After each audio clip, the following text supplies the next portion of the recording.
Hi, and welcome to Birth and Baby University. My name is Bryn, and this is Wren. And today we're going to discuss important questions to talk with your provider about to see if they're the correct provider for you and your preferences for your birth. Whether you're working with a midwife or an OB or home birth or anything, you want to make sure you're with the right provider so that you trust them entirely and you feel really good about your birth experience.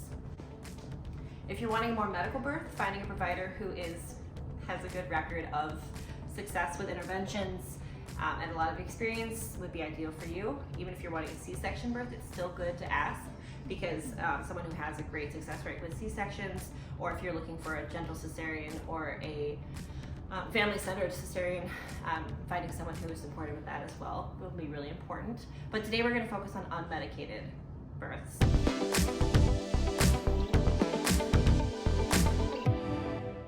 So here are 5 main questions to ask your provider if you're wanting an unmedicated birth.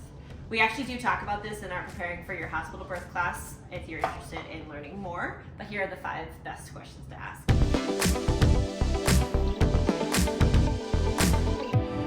The first one is, how many C-section versus vaginal births have you attended, and what is your cesarean rate? This is actually knowledge you can find out online.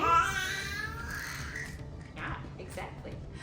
But talking to your provider about it is a great way to just start the discussion. And that, of course, is really up to you how you feel about it. If someone has a higher C-section rate, they may not be the right person for you. If you're wanting an unmedicated birth, but they have a higher C-section rate, they really like them, that's totally a personal choice.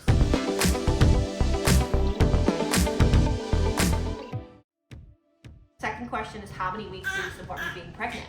That definitely varies among providers as well, whether they want to induce you at 39 weeks or they're supporting you going all the way to 42.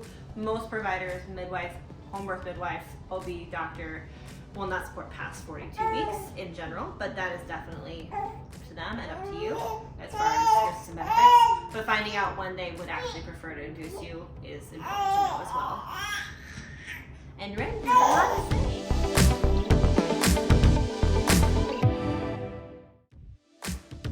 Wren is taking a little break. The third question to ask is, how long do you support me staying home during labor? And then the second part of that question is, how about if my water is broken, right? So there is a lot of debate among providers about what is safe as far as your water breaking, and that is, in the end, a personal decision to you. You should definitely research the risks and benefits of it. But most providers will be comfortable with you staying home for a little bit if your water is broken. So generally the range of comfort is from 12 to 72 hours depending on the provider. But just talking to them, if your water breaks at home and you're having contractions, will they support you staying home until such and such time? If you're not having contractions, how long will they support you staying home, just so you have a good idea of their comfort level. And then in general, how long do they support you staying home during labor, regardless of your water being broken? Some providers want you to come in sooner, some insist that you stay home until 4 months.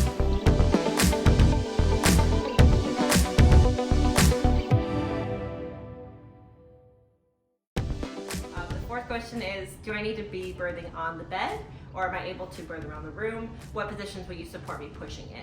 This is an important question because there are some providers who are more traditional and would like someone to birth on their back, where some providers are more supportive of you moving however your body tells you to move.